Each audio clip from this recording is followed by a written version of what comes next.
Hello friends, आपके अपने YouTube channel VC institute के ऊपर आपका हार्दिक स्वागत है। आज हम देखेंगे रीट लेवल का जो स्पेशल न्यू सिलेबस है वो जो सरकार ने जारी किया है वो हम देखेंगे। और वो कौन सा सिलेबस है वो हम देखते हैं। जो राजस्थान का जो इस बार राजस्थान की जो चित्रशैली जोड़ी गई है रीट लेवल सेकंड एसएसटी के अंदर एसएसटी के अंदर जो राजस्थान की चित्रशैली इसको है वो हम इस वीडियो के अंदर कंप्लीट जो जितनी भी चित्रशैली राजस्थान की है वो इस वीडियो के अंदर देखेंगे। और यह एक तरह से आप महामैराथन क्लास भी है, हम इसको बोल सकते हैं। और इसके अंदर अच्छे से लेवल को पढ़ेंगे ताकि आपके प्रत्येक डाउट को क्लियर किया जा सके। और जैसे ही यह कंप्लीट होगी तो इसके जितने भी क्वेश्चन हैं जो एग्ज़ाम में आए हुए हैं और एग्ज़ाम में आने की संभावना है उसकी भी है हम वीडियो बनाकर है वो आपके लिए लेकर आएंगे और आपको ये वो पीडीएफ भी आपको दे देंगे। और अब स्टार्ट करते हैं हम। आप स्टार्ट करने से पहले आपको ये दो शब्द है मोटिवेशन वो आपके लिए मैं बोल देता हूँ। ना थके कभी पैर, ना कभी हिम्मत हारी है, हौसला है जिंदगी में कुछ कर दिखाने का, इसलिए अभी भी सफ़र जारी है। मेरे प्यारे दोस्तों, जो आपने अपना जो सफ़र है वो जो चुना है वो सफ़र जब तक पूरा नहीं होता तब तक है आपको ये हिम्मत है। जो आपने जो हिम्मत कर कर अपना सफ़र चुना है वो हिम्मत नहीं हारनी है। क्योंकि आप ये मत देखो कि ये हमारे लिए ही है।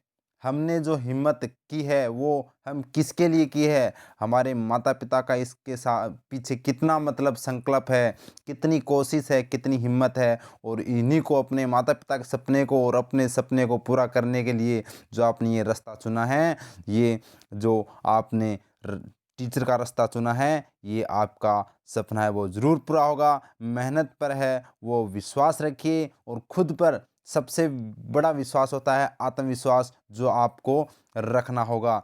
और अब हम बता देता हूँ, अगर हमारे चैनल पर पहली बार जुड़े हो तो चैनल को सब्सक्राइब करना न भूलें। और अब स्टार्ट करते हैं राजस्थान का जो चित्रशैली है, संपूर्ण चित्रशैली इस वीडियो के अंदर देखें। तो देखो, अब चित्रशैली के हम अच्छे से अध्ययन करते हैं, स्टार्ट करते हैं। चित्रशैली का प्रारंभ चित्रशैली का प्रारंभ है वो मध्य पाषाण काल से हुआ था। अगर पूछा जाए कि चित्रशैली का जो काल है वो कौन सा है, पाषाण काल। पाषाण काल यानी कि पत्थरों का काल। पाषाण यानी होते हैं पत्थर, काल यानी होता समय, जो पत्थरों का जो समय था उसमें समय है वो चित्रशैली का है वो प्रारंभ हो गया था। अगर पूछा जाए कि भारत में चित्रकला भारत में चित्रकला है वो किसके समय प्रसिद्ध है, तो हम बोल सकते हैं जहांगीर। जो भारत में चित्रकला का स्वर्ण काल है वो जहांगीर का समय कहा जाता है। जहांगीर का जो कार्यकाल था वो 1605 से लेकर 1627 तक है वो जहांगीर का समय था। और जहांगीर से पहले किसका समय था, अकबर का समय था। अब हम बात करते हैं भारत में चित्रकारी के पितामह रवि वर्मा को कहा जाता है, जो कहाँ के हैं, केरल के हैं। कहाँ के हैं ये, केरल के हैं। आपको बता देता हूँ, इनका जो जन्म हुआ था वो कब हुआ था, 26 अप्रैल 1848 को हुआ था। और इनकी मृत्यु है वो 1966 के अंदर हुई थी। कब हुई थी, सॉरी, 1906 के अंदर इनकी मृत्यु हुई थी। जिन्होंने किसका चित्र बनाया था, प्रताप का। किसका, महाराणा प्रताप का चित्र है वो इन्होंने बनाया था। और इन्हें भारत का अगर क्वेश्चन आए कि भारत में चित्रकारी के पितामह किसे कहा जाता है, तो रवि वर्मा को कहा जाता है। तो फ्रेंड्स, आगे चलते हैं। अगर आपको आ जाए कि राजस्थानी चित्रकला के आधुनिक जनक कौन हैं, तो कुंडल लाल मिस्त्री हैं। कौन है, कुंडल लाल मिस्त्री। राजस्थान चित्रकला का प्रारंभ 15वीं सदी में हुआ था। आपको बता देता हूँ, राजस्थान में चित्रकला का प्रारंभ हुआ था वो कब हुआ था, 15वीं शताब्दी में हुआ था या 15वीं सदी में हुआ था।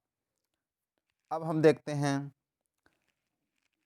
कार्ल खंडालवाला ने राजस्थान चित्रकला का स्वर्णकाल है वो कब बताया था? 17-18वीं सदी के अंदर बताई थी। तो यानी कि यहाँ पर जो लाल कार्ल खंडालवाला ने राजस्थान चित्रकला का स्वर्णकाल कब बताया? 17वीं व 18वीं सदी के अंदर उन्होंने माना है। 12मासा का सर्वप्रथम चित्रण है वो 1377 से 78 में मुल्ला दाऊद की रचना चंदायन में हुआ था। तो ये 12मासा क्या भाई? 12मासा यानी 12 महीनों का एक तरह का एक गीत भी है 12मासा, जो 12 महीने की जो भी प्राकृतिक विशेषता है उनका एक गीत है। और इसी गीत का जो चित्रण है वो किसने किया है? वो है मुल्ला दाऊद की रचना है, चंदायन इसमें हुआ है। जो अगर पूछा जाए कि सर्वप्रथम है वो 12मासा का चित्रण है वो किसने किया? तो मुल्ला दाऊद ने किया, जिसकी रचना चंदायन में है। अब हम बात करते हैं राजस्थानी चित्रकला का उद्भव अपभ्रंश शैली में हुआ है। तो ये अपभ्रंश शैली है वो भारत के पश्चिम दिशा में पाई जाती है, गुजरात व राजस्थान में। ठीक है, अब हम बात करते हैं राजस्थानी चित्रकला का सर्वप्रथम वैज्ञानिक विभाजन मोस्ट इंपॉर्टेंट क्वेश्चन बनता है यहाँ पर। मोस्ट इंपॉर्टेंट कि वैज्ञानिक विभाजन किसने किया? तो आनंद कुमार स्वामी ने किस ग्रंथ में? राजपूत पेंटिंग ग्रंथ में किया। तो राजपूत पेंटिंग ग्रंथ में चित्रकला का सर्वप्रथम वैज्ञानिक विभाजन है वो किसने किया? आनंद कुमार स्वामी ने किया। अब हम देखते हैं आगे, देखो बेराट सभ्यता जो कहाँ पर है? जयपुर में है। अनेक चित्र मिले जिस कारण इसे प्राचीन युग की चित्रशाला कहते हैं। किसको कहते हैं? विराट सभ्यता को प्राचीन युग की चित्रशाला कहते हैं। अब देखो इसमें ये विराट सभ्यता आया है तो हम साथ में इसको भी कवर कर लेते हैं। विराट सभ्यता किस नदी के किनारे हैं? तो यह बाणगंगा नदी के किनारे हैं। अगर पूछा जाए बाणगंगा नदी किस पहाड़ी से निकलती है? तो विराट की पहाड़ी से निकलती है। विराट की जो राजधानी थी वो विराटनगर, जो मत्स्य संघ जो जनपद हुआ करते थे उनकी भी राजधानी थी। इसकी खोज कब की गई थी? इसकी खोज 1936 में दयाराम साहनी द्वारा खोज की गई थी। और इसका जो उत्खनन है वो 1961 से 71 तक चला था, जो नीलरतन बनर्जी व कैलाशनाथ दीक्षित ने किया था। ये राजस्थान की एकमात्र सभ्यता थी जिसकी खोज तो स्वतंत्रता जो भारत आज़ाद हुआ था उससे पहले हुई थी, लेकिन उसका उत्खनन है वो स्वतंत्रता के बाद हुआ था। और हम बात कर लेते हैं तो इसमें क्या साक्ष्य मिले? इसमें जैसे महाभारत की जानकारी है वो मिलती है, अशोक के जानकारी मिलती है, मौर्य काल की जानकारी मिलती है। और इसमें भाब्रू शिलालेख पाया गया जिसकी खोज है वो कैप्टन बट ने की थी 1837 के अंदर। किस पहाड़ी के किनारे की गई थी? तो बीजक पहाड़ी। और आपको ये बीजक पहाड़ी है तो इसमें और भी पहाड़ियाँ हैं, डूंगरी बोला जाता है, बीजक डूंगरी। जैसे विराट पर्वत या विराट की पहाड़ी के जो उत्तर दिशा में है वो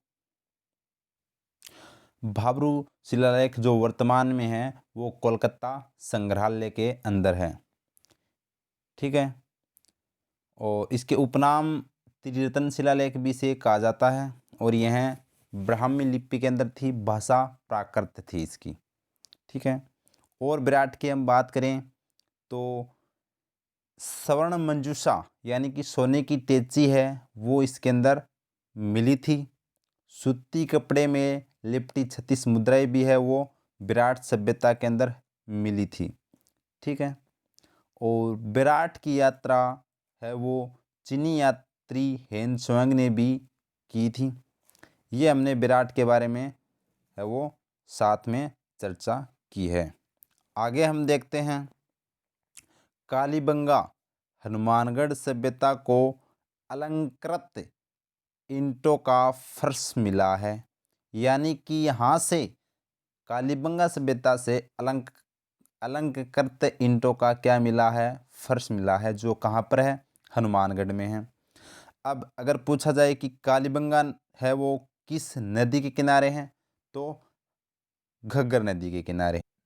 घग्गर नदी के उपनाम देखते हैं तो इसको मर्त नदी, नाली नदी, पाट नदी, नट नदी, दृष्टवती नदी और सरस्वती नदी भी कहा जाता है। और हम देखें तो ये जो घग्गर नदी है वो कहाँ से इसका उद्गम होता है, तो यह कालका की पहाड़ी जो हिमाचल प्रदेश है, वहाँ पर हिमाचल प्रदेश के अंदर शिवालिक पर्वत श्रृंखला की एक जो छोटी पहाड़ी है कालका की पहाड़ी, वहाँ से ये निकलती है। और अगर पूछा जाए कि राजस्थान में किस ज़िले में प्रवेश करती है, तो हनुमानगढ़ में प्रवेश करती है। जो हनुमानगढ़ की जो टिब्बी तहसील है ना, वहाँ से है ये प्रवेश करती है। और यह अत्यधिक बरसात के कारण है वो पाकिस्तान के फोर्ट अब्बास तक भी पहुंच जाती है। अगर बहुत बार क्वेश्चन पूछा जाता है कि पाकिस्तान में इस नदी के प्रवाह क्षेत्र को क्या कहा जाता है, तो इस प्रवाह क्षेत्र को हकरा कहा जाता है। ये हमने इसके बारे में देखा। अब हम देखें कालीबंगा की जो खोज है वो अमलानंद घोष ने 1952 में की थी। इसका जो उत्खनन है वो 1961 से लेकर 69 तक बीबी लाल, ब्रजबासी लाल व बालकृष्ण थापर ने है वो इसका उत्खनन किया था। यह एक तरह की नगरीय सभ्यता थी, आधे ऐतिहासिक सभ्यता थी, आधे ऐतिहासिक ये नाम आया है। तो इसका भी मैं बता देता हूँ। वे सभ्यताएं जिनमें लिखित साक्ष्य तो मिले लेकिन उनको पढ़ा नहीं जा सके, उसे आधे ऐतिहासिक साक्ष्य कहते हैं। अरे राजस्थानी में थे समझो ने आधो इतिहास रहे, यानी कि लिखित साक्ष्य तो आपने मिल्या लेकिन बाप भाषा ही ई साबुली खेड़ी के, जहाँ राजस्थानी भाषा गुजराती कौन समझ सके और गुजराती भाषा राजस्थानी कौन समझ सके, तो 20 आपकी लैंग्वेज ही, तो यानी बिन पढ़ कौन से क्या। और जब बिन केवल आधे ऐतिहासिक सभ्यता थी। कैसी सभ्यता थी ये कालीबंगा? आधे ऐतिहासिक सभ्यता थी। इसको है वो सिंधु सभ्यता की तीसरी राजधानी भी कहा जाता है। ठीक है। आलनिया, आलनिया कोटा से, आलनिया कहाँ पर है? कोटा में है। से 5000 ईसा पूर्व के चित्र मिले हैं। तो अगर पूछा जाए कि 5000 ईसा पूर्व के चित्र है वो कहाँ से मिले हैं, तो आलनिया कोटा से। दर, दर की बात करते हैं तो दर कहाँ पर है? भरतपुर में है। यहाँ से पक्षियों के चित्र मिले जिनकी खोज किसने की थी? विष्णुधर वागणकर ने, वाकणकर ने है इसकी खोज की थी। आगे हम देखते हैं राजस्थानी चित्र शैली का नाम सर्वप्रथम रामकृष्ण दास ने दिया था। अगर पूछा जाए कि रामकृष्ण दास ने किस शैली का नाम सर्वप्रथम दिया था, तो चित्रशैली राजस्थान की थी जिन्होंने रामकृष्ण दास ने ये सर्वप्रथम दिया था। 10 वैकल्पिक सुप्त ओध नियुक्ति कृति राजस्थान का सबसे प्राचीन चित्र है जो जैसलमेर में है, जैसलमेर के भंडार में है। यह चित्र 1060 ईस्वी का है। इन दोनों ग्रंथों को भारतीय चित्रकला का द्वीप स्तंभ कहा जाता है। तो ये आपके एग्जाम की दृष्टि से बहुत ही मोस्ट इम्पोर्टेंट है। अब हम देखते हैं 7वीं शताब्दी में तिब्बत के इतिहासकार तारानाथ ने मरु प्रदेश में श्रृंगधर चित्रकार का उल्लेख किया था।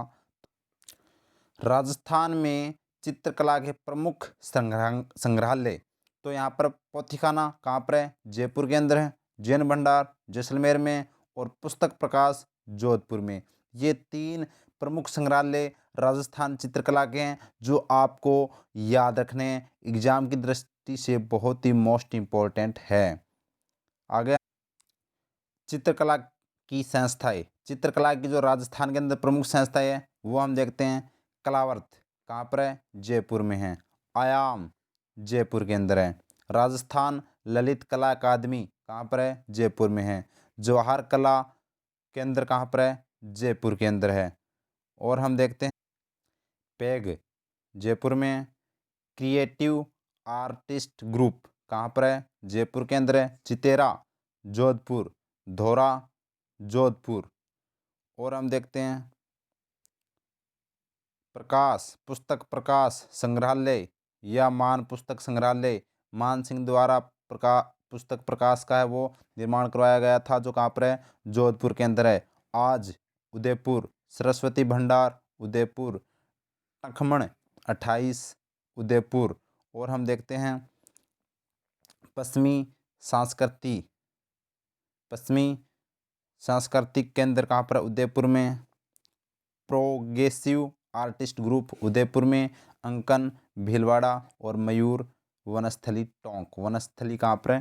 टोंक में है। ये हमने देखे हैं। क्या देखे हैं बताओ भाई, अच्छे से इनको याद रखना है। प्रमुख चित्रकला की जो संस्था है वो हमने अच्छे से देख लिया, जो आपको याद रखने हैं। अब देखते हैं हम प्रमुख चित्रकार जो एग्ज़ाम की दृष्टि से बहुत ही मोस्ट इम्पोर्टेंट हैं।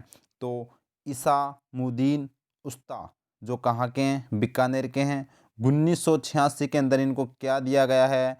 पद्म श्री पुरस्कार है वो इनको दिया गया है। इलाही बख्श उस्ता जो कहाँ के हैं? बीकानेर के हैं। हम क्या देख रहे हैं? साथ में चित्रकार देख रहे हैं। ये भी एग्जाम की दृष्टि से बहुत महत्वपूर्ण है। क्या है कि लेवल है वो कुछ भी हम जितना भी है उस कुछ भी नहीं छोड़ेंगे, ताकि आपको एग्ज़ाम में कोई भी डाउट है वो क्लियर नहीं हो सकते। चित्रकार भी पूछे जाते हैं। और उसके बाद जैसे ही चित्रकार कंप्लीट होंगे फिर हम स्टार्ट करेंगे चित्रशैली राजस्थान की। महाराजा गंगा सिंह का चित्र किसने बनाया था? ठीक है, किसने बनाया था? इलाही बख्श उस्ता। इलाही बख्श उस्ता ने जो बीकानेर का चितेरा है इसने है वो महाराजा गंगा सिंह का चित्र बनाया था, जो कहाँ पर है? यूएनओ के संग्रहालय के अंदर है। यूएनओ यूनाइटेड नेशन ऑर्गेनाइजेशन जो कहाँ पर है? कमेंट कर कर बताओ मेरे को।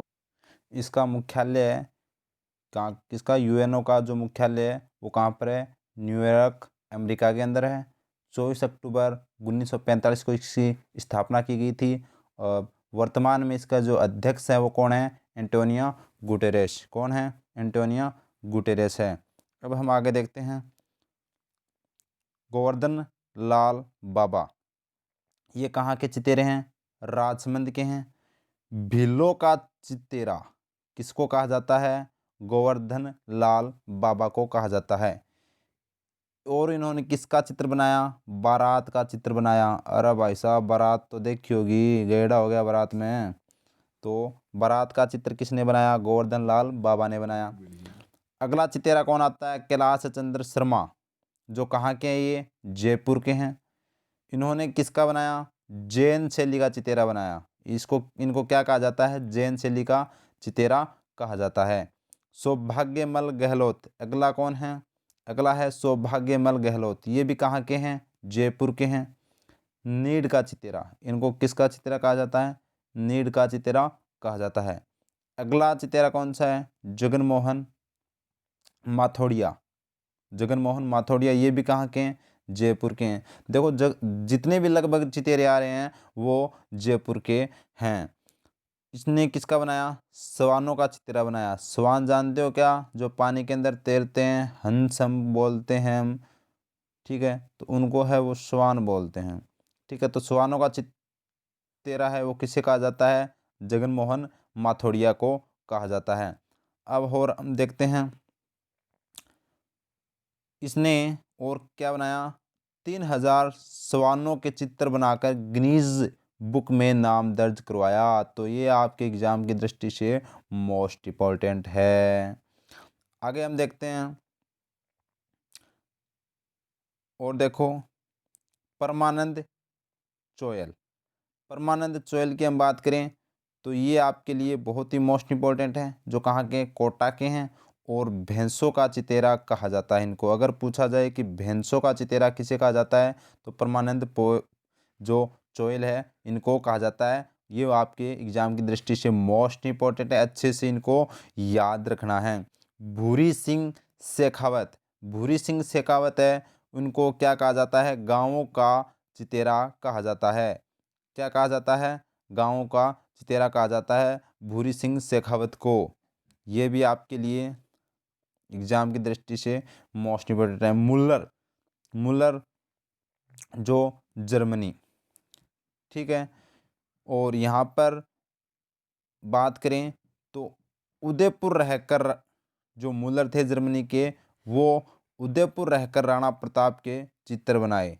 किसके चित्र बनाए? उदयपुर रहकर महाराणा प्रताप के चित्र बनाए। और मुख्य चित्र राणा प्रताप का समर्पण था, ठीक है। तो उन्होंने मुख्य चित्र है वो महाराणा प्रताप का ही बनाया और उनके ही बनाते थे। राजस्थानी चित्रकला को कितने भागों में बांटा गया है? तो राजस्थानी चित्रकला को है वो 4 भागों के अंदर बांटा गया है। 4 भागों के अंदर बांटा गया है राजस्थानी चित्रकला को। तो कौन कौन सा है? जैसे मेवाड़, मेवाड़ी चित्रकला, मारवाड़, ढूंढाड़, ढूंढाड़ और देखते हैं हम ढूंढाड़ और हाड़ौती, हाड़ौती, इन 4। तो कौन कौन से हैं? मेवाड़, मारवाड़ चित्रशैली, मेवाड़ चित्रशैली, मारवाड़ चित्रशैली, ढूंढाड़ चित्रशैली और हाड़ौती चित्रशैली। अब इनको हम अच्छे से देखेंगे जो आपकी एग्जाम की दृष्टि से मोस्ट इम्पोर्टेंट है। तो अब हम देखते हैं मेवाड़। तो राजस्थान चित्रशैली का अगर पूछा जाए कि सबसे प्रमुख और प्राचीन जो चित्र शैली केंद्र है वो कौन सा है? वो है हमारा मेवाड़। कौन सा है? मेवाड़। मेवाड़ है वो राजस्थान चित्रशैली का सबसे प्राचीन और प्रमुख केंद्र मेवाड़ था, जिस पर अजंता शैली का क्या था? प्रभाव पड़ा। अजंता, अजंता की गुफा कहाँ पर है? महाराष्ट्र के अंदर है। मेवाड़ चित्रशैली का सबसे प्राचीन ग्रंथ श्रावण प्रतिक्रमण चतुश्रुणी है। कौन सा है सबसे प्राचीन ग्रंथ? श्रावण प्रतिक्रमण सूत्रचूर्णी, जिसके लेखक कौन है? कमलचंद्र। कौन है? कमलचंद्र। अब ये किसके समय में लिखी गई थी? तो ये बता देता हूं मैं। ताड़पत्रों पर महाराणा तेज सिंह के समय, जो जिनका शासनकाल कितना था? 1260 से 61 के समय है, वो ये है आहड़ उदयपुर में कमलचंद्र द्वारा चित्रित किया गया था। अब हम बात करते हैं मोकल। तो मोकल के समय 1421 से 33, मोकल का कार्यकाल कितना था? 1421 से लेकर 33 था, ठीक है। देवकुल पाठक ने 1422 में जैन व गुजराती शैली के मिश्रण से सुपार्श्वनाथ चरित्रम चित्र को देलवाड़ा, जो कहाँ पर है? सिरोही के अंदर में चित्रित किया, ठीक है। तो ये आपके लिए मोस्ट इम्पोर्टेंट इसमें क्या दिखाई दिया वो हम एक बार देख लेते हैं फिर से, कि सबसे प्राचीन चित्र शैली है वो राजस्थान की मेवाड़ चित्र शैली है, ठीक है। इसमें अजंता शैली का प्रभाव पाया गया है।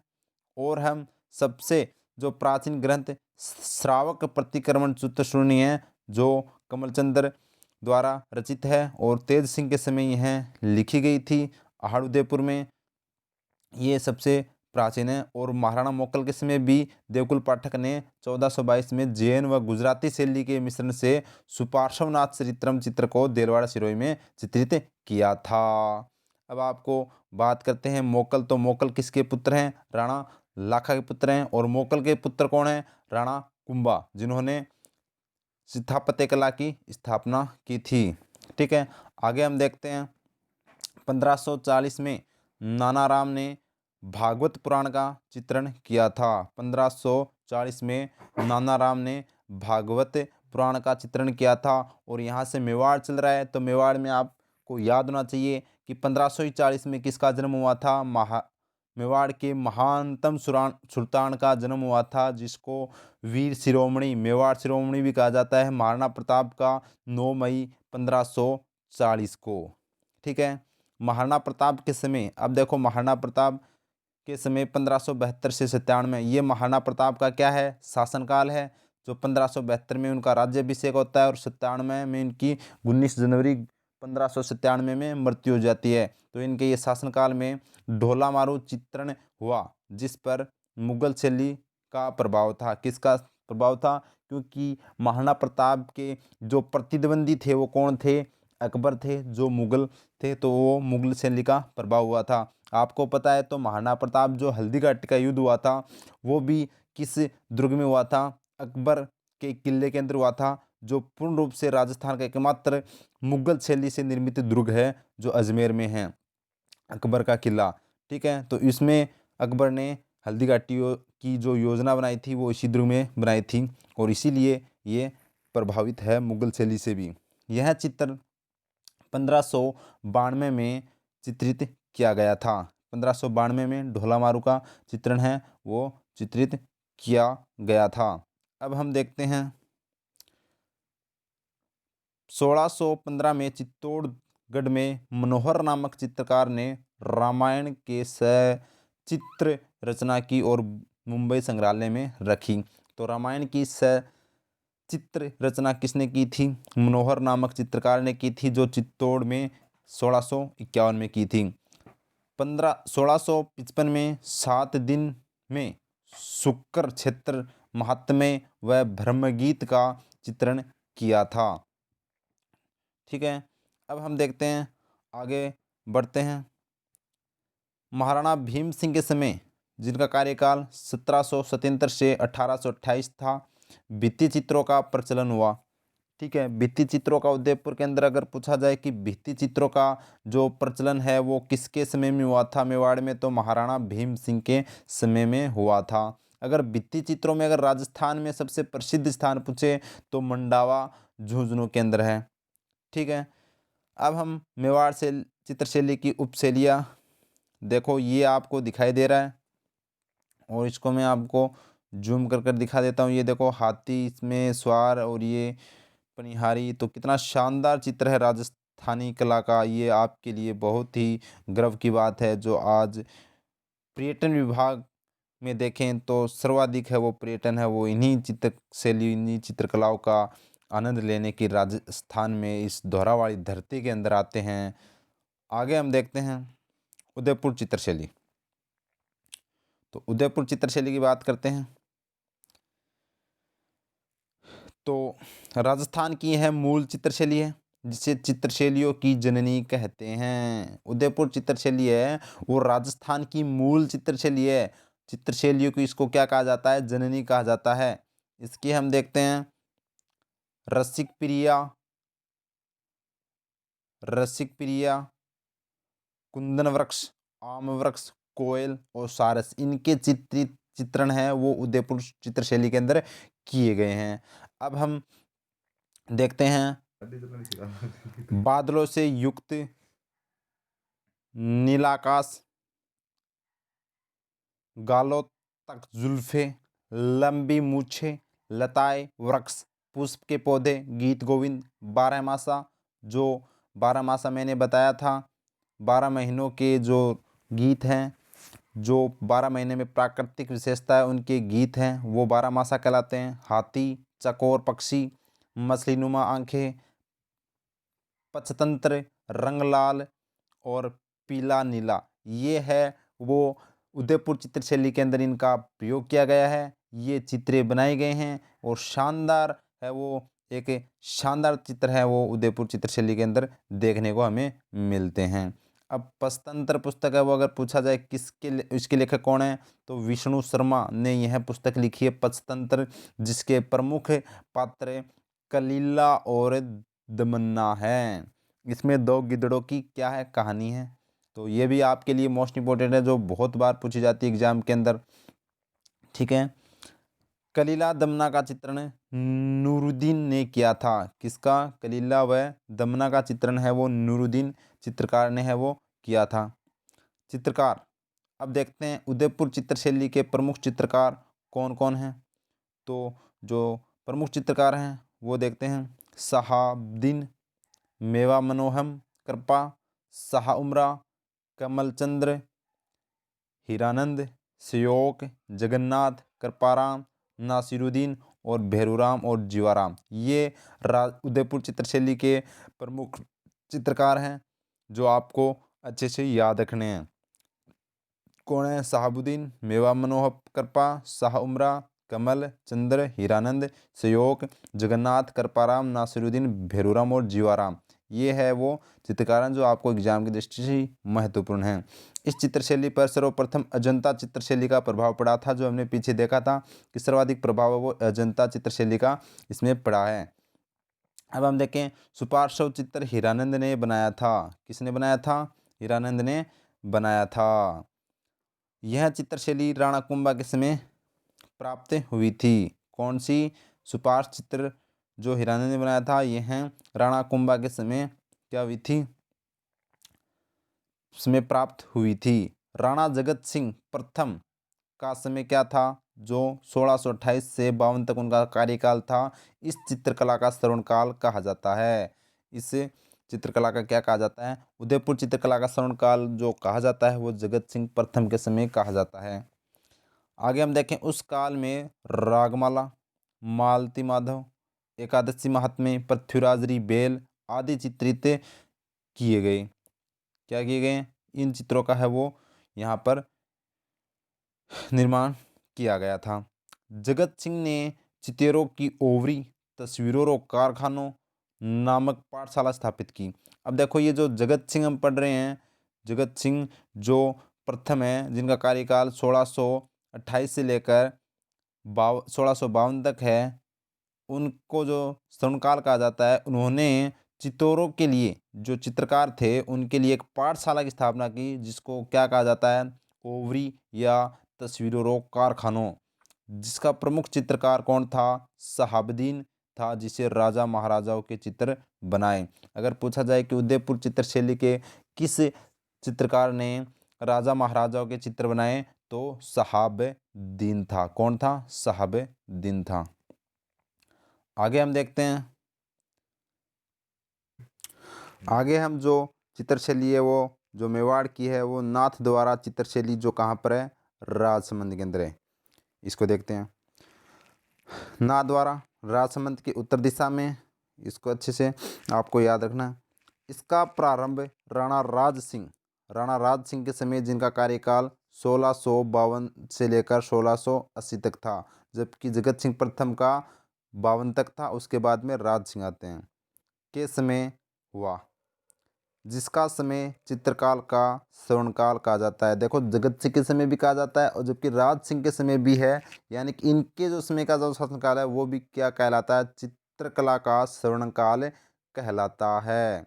10 फरवरी 1672 को श्रीनाथ जी की मूर्ति स्थापित की गई थी। तो 10 फरवरी 1672 जो इनके शासनकाल में किसकी मूर्ति स्थापित की गई थी? श्रीनाथ जी की नाथ द्वारा के अंदर स्थापित की गई थी। तो इसमें अगर पूछा जाए कि नाथ द्वारा का जो मंदिर है वो किसके लिए प्रसिद्ध है? तो श्रीनाथ जी के लिए प्रसिद्ध है। आगे हम देखते हैं, इस चित्रशैली में पीला व हरा रंग, चकोरनुमा आंखें, मोर, गाय, केले के वृक्ष, आंखों का अलसायपन व संघन वनस्पति का चित्रण हुआ है। तो अगर पूछा जाए कि इस चित्रशैली में किन किन का, तो मोर, गाय, केले के वृक्ष, ये आपको चकोरनुमा आंखें, हरा पीला रंग का भी यूज़ किया गया है इस चित्रशैली में।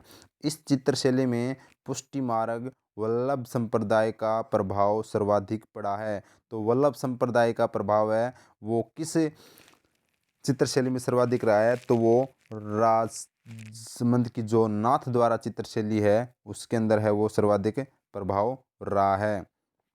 यहाँ कपड़े पर चित्रकारी की जाती है। मोस्ट इम्पोर्टेंट है कि किस चित्रशैली में कपड़े पर चित्रकारी की जाती थी? तो नाथ द्वारा चित्रशैली में कपड़े पर चित्रशैली की जाती थी, जिन्हें पिछवाइया कहते हैं। मोस्ट इम्पोर्टेंट है कि पिछवाइया किसे कहते हैं? तो पिछवाइया है वो कपड़े पर की जाने वाली चित्रकारी को पिछवाइया कहते हैं।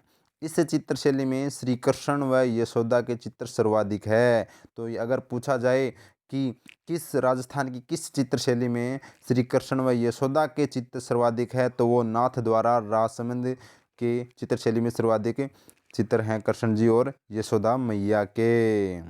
इस चित्रशैली पर सर्वाधिक प्रभाव पड़ा किसका? धार्मिक प्रभाव पड़ा है।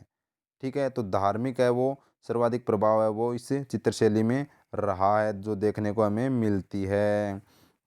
अगर हम बात करते हैं तो यह चित्रशैली व्यावसायिक चित्रकला की ओर अग्रसर है।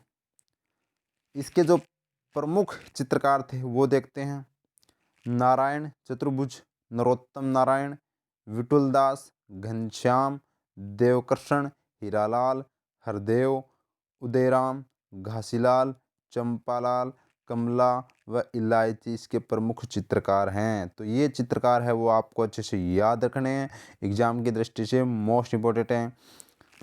आपको क्वेश्चन किस तरह से भी घुमाकर दे सकता है एग्जामिनर, तो आपको कंफ्यूज नहीं होना है। इन चित्रकारों को वो अच्छे से याद रखने हैं। जो अगले वीडियो के अंदर हम इसके जो चित्रशैली के, राजस्थान की संपूर्ण चित्रशैली के जितने भी क्वेश्चन बनेंगे वो हम लेकर आएंगे, ताकि आपके प्रत्येक डाउट को है वो क्लियर किया जा सके। आगे देखते हैं देवगढ़ चित्रशैली। देवगढ़ चित्रशैली है वो कहाँ पर है? राजसमंद के अंदर है देवगढ़ चित्रशैली। इस चित्रशैली को प्रकाश में लाने का श्रेय किसको दिया जाता है? श्रीधर अंधारे। किसको दिया जाता है? श्रीधर अंधारे को दिया जाता है। इसका प्रारंभ देवगढ़ के रावल द्वारका दास के समय इसका प्रारंभ देवगढ़ के रावल द्वारका दास के जो 1880 में हुआ था।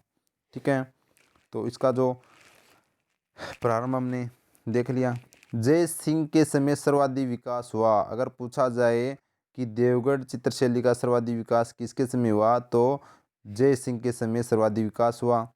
इस चित्रकला पर मेवाड़, मारवाड़ व ढूंढाड़ शैली का प्रभाव पड़ा, जिस कारण इसे मिश्रित चित्रशैली कहते हैं। तो क्वेश्चन पूछा जाए कि मिश्रित चित्रशैली किसे कहते हैं, तो ये देवगढ़ चित्रशैली है। और इस पर ज़्यादा प्रभाव मारवाड़ व ढूंढाड़ शैली, ठीक है, मारवाड़ जोधपुर वाली और ढूंढाड़ जयपुर वाली शैली का भी इसमें प्रभाव पाया गया है। इस चित्रशैली में दरबार के दृश्य, हाथियों की लड़ाई, शिकार के दृश्य, वल्लभ संप्रदाय के प्रभाव दिखाई देता है।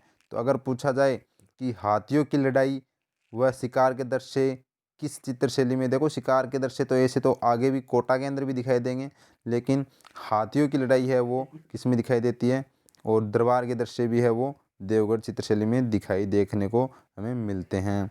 अब आगे देखते हैं कि इस चित्रशैली में हरे व पीले रंग का प्रयोग किया गया है। ठीक है, कमला, चोखा, वेदनाथ इस शैली के प्रमुख चित्रकार थे। तो कमला, चोखा या वेदनाथ है वो इस शैली के क्या थे? प्रमुख चित्रकार थे, जो इनको अच्छे से याद रखना है, जो आपके एग्जाम की दृष्टि से बहुत ही मोस्ट इम्पोर्टेंट है। आगे हम देखते हैं चावंड चित्रशैली। चावंड चित्रशैली कहाँ पर है? उदयपुर के अंदर है चावंड है वो। इस चित्रशैली का प्रारंभ किसके समय हुआ था? राणा प्रताप यानी महाराणा प्रताप के समय 1585 के समय हुआ था। यानी कि अगर पूछा जाता है कि चावंड चित्रशैली के जनक कौन है, तो हम महाराणा प्रताप बोल सकते हैं। ठीक है, महाराणा प्रताप चावंड है वो महाराणा प्रताप की अंतिम राजधानी भी रही थी। और आगे हम बात करें तो चावंड जो है वो सब देखो 1585 से लेकर 1615 तक है वो यहाँ पर क्या रही थी? मेवाड़ की, ये जो मेवाड़ के महाराणा थे उनकी राजधानी रही थी, जो 30 वर्षों तक है वो सबसे लंबी राजधानी रही थी। अब हम देखते हैं राणा अमर सिंह का समय, जो 1597 से 1620 इस चित्रशैली का स्वर्ण काल कहा जाता है। अमर सिंह कौन थे? महाराणा प्रताप के ही पुत्र थे। और 1597 में महाराणा प्रताप की मृत्यु हो जाती है, तो उसके बाद में शासक कौन बने? 1597 में अमर सिंह, जो 1620 तक रहे। उनके समय का जो चावंड चित्रशैली है वो स्वर्णकाल रहा था। और देखते हैं हम इनके बारे में, तो 1592 में निसारुद्दीन ने ढोला मारू का चित्र बनाया, जो वर्तमान में दिल्ली संग्रहालय में है। तो क्वेश्चन पूछा जा सकता है कि ढोला मारू चित्र जो वर्तमान में है वो किस संग्रहालय में है, तो दिल्ली संग्रहालय के अंदर है, जिसका निर्माण निसारुद्दीन निसारुद्दीन ने कब किया? 1592 में किया। एग्जाम की दृष्टि से मोस्ट इम्पोर्टेंट रहेगा। निसारुद्दीन ने 1605 में रागमाला सेट की भी रचना की थी। किसकी रचना की थी? रागमाला सेट की रचना की थी 1605 के अंदर की थी। तो ये हमने मेवाड़ चित्रशैली है वो अच्छे से देख ली, कंप्लीट देख ली, जिसमें आपके ऑल डाउट है वो क्लियर जब जैसे क्वेश्चन सीरीज अगली वीडियो में लेकर आएंगे तो उसमें तो हमने मेवाड़ चित्रशैली के अंदर उदयपुर चित्रशैली, नाथद्वारा, देवगढ़ और चावंड चित्रशैली को हमने ये 4 चित्रशैली है वो मेवाड़ के अंदर आती है जो हमने देख लिया है। अब हम देखते हैं मारवाड़ चित्रशैली के बारे में। मारवाड़ की बात करते हैं तो जोधपुर चित्रशैली, मारवाड़ के अंदर जोधपुर चित्रशैली इसको देखेंगे तो यह चित्रशैली मालदेव के समय प्रारंभ हुई। किसके समय प्रारंभ हुई? मालदेव के समय प्रारंभ हुई 1532 से 62 तक। मालदेव से पूर्व इस चित्रशैली पर मेवाड़ चित्रशैली का प्रभाव रहा। तो मेवाड़ चित्रशैली है वो सबसे प्राचीन चित्रशैली थी, ठीक है। और इससे मारवाड़ से पहले किसका प्रभाव था? मेवाड़ चित्रशैली का था, ठीक है। अब जसवंत सिंह प्रथम, अब हम बात करते हैं जसवंत सिंह प्रथम जो 1638 से 1678 व मान सिंह 1803 से 1843 का समय इस चित्रशैली का क्या रहा था? स्वर्ण काल रहा था। जोधपुर चित्रशैली का स्वर्ण काल रहा था। विजय सिंह के समय 1752-93 से मारवाड़ चित्रशैली पर वैष्णव संप्रदाय का प्रभाव पड़ा, जिसमें राधा कृष्ण के चित्र सर्वाधिक चित्रित किए गए थे। तो राधा कृष्ण के सर्वाधिक जो चित्र है वो मारवाड़ चित्रशैली में किए गए थे और वैष्णव संप्रदाय का है वो सर्वाधिक प्रभाव है वो किस शैली पर पड़ा था?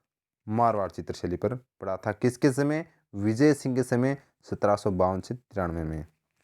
आगे हम देखते हैं महाराजा तख्त सिंह। महाराजा तख्त सिंह के समय 1843 से 73 मारवाड़ चित्रशैली पर यूरोपियन चित्रशैली का प्रभाव पड़ा तथा सुनहरे रंगों का प्रयोग होने लगा। देखो 1600 में लगभग अंग्रेज आ गए थे, यानी यूरोपियन आ गए थे, और 1843 से 73 तक है वो यूरोपियन चित्रशैली का है वो प्रभाव है वो सर्वाधिक इसमें रहा था। इस चित्रशैली पर मुगल शैली का प्रभाव जसवंत सिंह प्रथम था मोटा राजा उदय सिंह जो 1583 से 95 तक के समय पड़ा। तो यानी कि मुगल चित्रशैली का प्रभाव है वो जसवंत सिंह प्रथम व उदय सिंह जो मोटा राजा के नाम से जाने जाते हैं उनके समय वो मुगल शैली का प्रभाव पड़ा था मारवाड़ के अंदर जोधपुर चित्रशैली में। आगे हम देखें तो इस चित्रशैली पर मान सिंह के समय जो 1803 से 1843 नाथ संप्रदाय से संबंधित चित्र बने। तो अगर पूछा जाए कि नाथ संप्रदाय से संबंधित चित्र है वो मान सिंह के समय बने थे जो 1803 से 1843। 1623 में वीरजी चित्रकार ने रागमाला ग्रंथ की रचना की। किसकी की? रागमाला ग्रंथ की रचना की। अगर पूछा जाए कि वीरजी चित्रकार ने किस ग्रंथ की रचना की? रागमाला की। कब की? 1623 में की। इस चित्रशैली में किसका प्रयोग किया गया? तो पीला रंग, और क्या बनाया गया? आम का वृक्ष, बदनुमा आंखें, चील कौवा, ऊंट, घोड़ा, कुत्ता, ढोलामारू, रेगिस्तान, कंटीली, झाड़ियाँ, मोतियों के आभूषण, मखमल जूतियाँ, लंबी तुरेदार पगड़ियाँ और लंबी मूछें, टोपी पहनी महिला, गहरे काले बादल, आम के पेड़ बनाए गए, खंजन पक्षी व प्रेमाख्यान का चित्रण हुआ है। तो किसका चित्रण हुआ है? बाबूजी हड़बूजी, जुझारजी, अमर सिंह राठौड़, डूंगजी आदि लोक देवताओं का चित्रण भी मारवाड़ चित्रशैली शैली में हुआ है। तो यानी कि इन देवताओं का लोक देवता है, इनका चित्रण भी है वो मारवाड़ चित्रशैली में हुआ है। अब देखो इनके बारे में थोड़ी सी सामान्य जानकारी है वो हम लेते हैं। जैसे पाबूजी, तो पाबूजी का जन्म है वो 1239 के अंदर हुआ था। कब हुआ? चैत्र अमावस्या को, कोल्लूमंड जो फड़ौदी जोधपुर के अंदर है। धांधल जी राठौड़ इनके पिता हैं और माता है वो इनकी कमला दे हैं। शादी अमरकोट के सूरजमल की पुत्री सुप्यारदे से हुआ था। इन्हें ऊंटों के देवता, गोरक्षा देवता, प्लेग रक्षक देवता, लक्ष्मण का अवतार, हाड़ फाड़ के देवता, वचन पालक देवता, शरणागत के रक्षक देवता, अछूतोद्वारक देवता कहा जाता है। और इनका जो प्रतीक है वो अश्वारोही भाला है। और इनके जो घोड़े का नाम है वो है केसर कालमी। आगे हम बात करते हैं हड़बूजी की। तो हड़बूजी का जन्म 15वीं सदी में हुआ था। जो भुंडेल कहाँ पर है? नागौर में है। मेहाजी मांगलिया इनके पिता हैं और इनके जो गुरु थे वो कौन थे? बालीनाथ। ये सांखला राजपूत थे और इनका जो वाहन था वो था सियार। रामदेव जी की ये मौसेरे भाई थे। और अगर पूछा जाए तो जो मारवाड़ के शासक राव जोधा हैं उनके समकालीन थे, क्योंकि हड़बूजी ने राव जोधा को शरण दी थी। जो मेवाड़ से भागकर राव जोधा ने इनके पास शरण दी थी। और रामदेव जो ये थे राव जोधा, इनको आशीर्वाद भी दिया। मारवाड़ राज्य का पुनः प्राप्त होने का आशीर्वाद उन्होंने दिया था। जो राव जोधा ने इन्हें राज्य प्रांत पर जो जैसे ही फिर ये मारवाड़ को प्राप्त किया, किसने? राव जोधा ने। तो इनको एक वेंगटी गांव जो कहाँ पर है? फड़ौदी जोधपुर में, वो दान में दिया, जहाँ पर है वो हड़बूजी का मंदिर है, जिसमें हड़बूजी। अब पूछा जाता कि गाड़ी के देवता के रूप में किसे पूजा जाता है? तो गाड़ी के देवता है वो हड़बूजी को कहा जाता है। और ये जो गाड़ी है वो किस लिए काम में लेते थे? जो अपंग गाय होती हैं उनको है वो चारा लाते थे उस गाड़ी में, इसलिए इन्हें गाड़ी के देवता भी कहा जाता है। इनमें इनके जो मंदिर में है वो गाड़ी की पूजा की जाती है। 1721 में जोधपुर के शासक अजीत सिंह ने हड़बूजी के मंदिर का निर्माण करवाया था। तो ये हमने देखा हड़बूजी के बारे में। तो जुझार जी का जन्म है वो इमलोहा गांव में हुआ, जो कहाँ पर है? सीकर के अंदर है। इनका मंदिर कहाँ पर है? सयालो दड़ा, जो कहाँ पर है? सीकर के अंदर है। इन्होंने मुस्लिम लुटेरों से गांव की रक्षा करते हुए अपने प्राण दिए थे। ठीक है। और इनका जो मंदिर है वो खेजड़ी वृक्ष के नीचे होता है। आगे हम देखते हैं डूंग जी भी कहाँ के हैं? पटौदा सीकर के, जो कच्छावा वंश से संबंधित हैं। 1857 की क्रांति में उन्होंने अंग्रेजों से व सेठों से धन लूटकर गरीबों में बांट देते थे, इसलिए ये गरीबों के देवता भी कहा जाता है। तो ये प्रमुख देवता थे जो मारवाड़ शैली में इनका चित्रण किया गया। अब देखते हैं जयदेव का गीत गोविंद, चंदन मल्ले गिरी, ब्लेसिकृष्ण, रुक्मणी रो, मृगावती, फूलवती री वार्ता, मधु मालवती।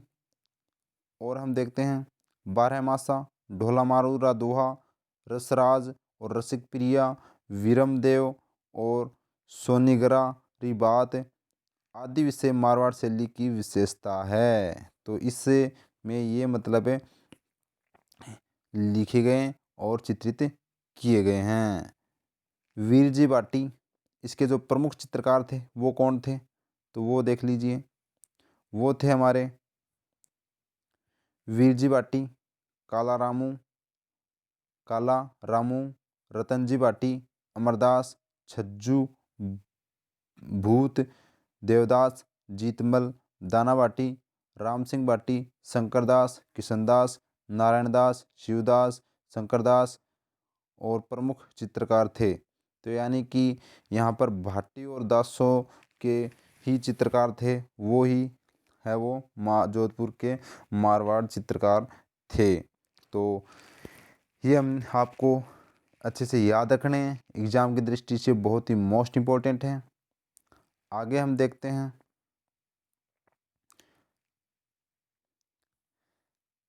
किशनगढ़ चित्रशैली।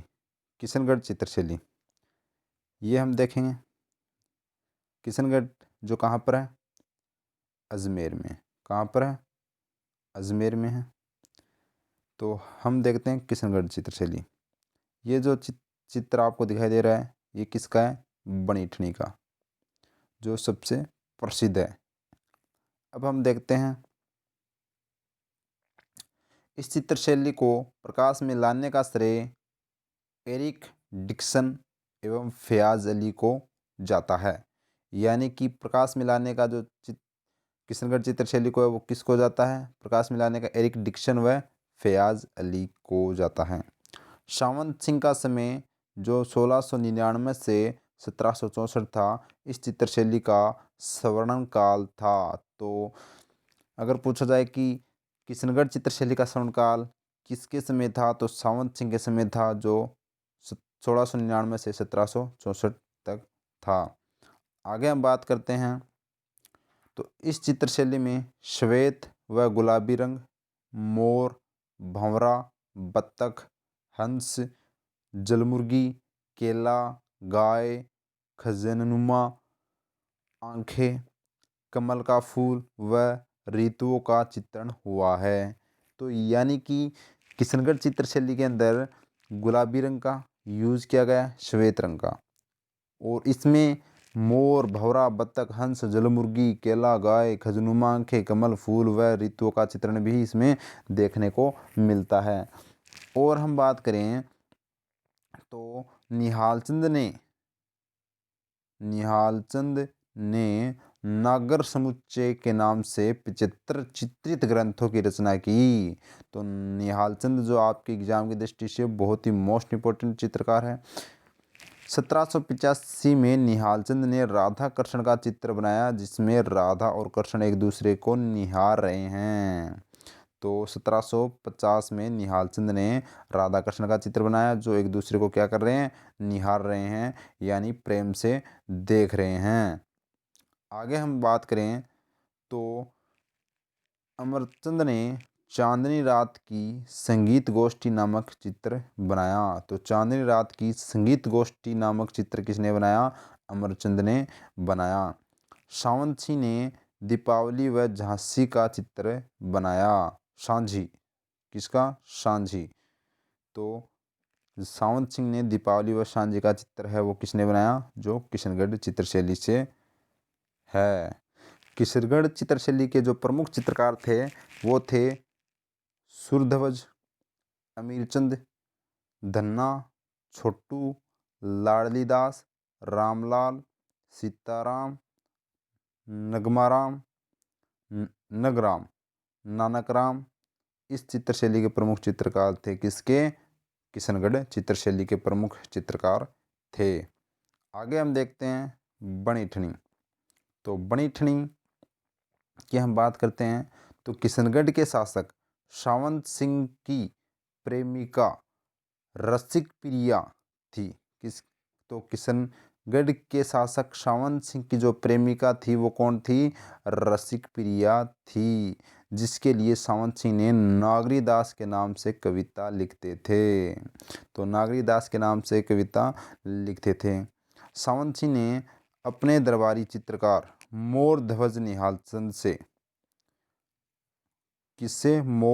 निहालचंद से रसिक प्रिया का राधा के नाम से चित्र बनवाया।